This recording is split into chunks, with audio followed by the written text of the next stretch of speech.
सच ये है कि नाजरीन, जब भी हम अपने जवानों की हौसला अफजाई किए जाते हैं, उनके मसाइल सुनने के लिए आते हैं, जब भी ऑपरेशन में हिस्सा लेने वाले या पहले मोर्चों पर मौजूद पुलिस के जवानों से मिलते हैं,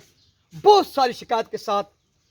वो of the record, of screen रोते हैं, पीटते हैं और ये बात करते रहते हैं हमारे स्केल जो है वो रिवाइज किया जाए, क्योंकि सिंध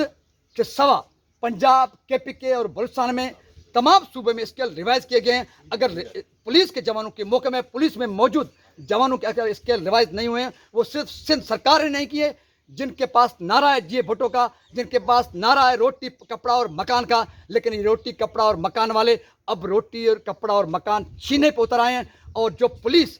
एक तरफ सिंध सरकार ये कह रही है कि उनको अपनी पुलिस पे भरोसा है, उनको रेंजर्स और फौज की जरूरत नहीं है, वो पुलिस के जरिए डाकुओं का खात्मा करेंगे, दूसरी जानिब वो पुलिस के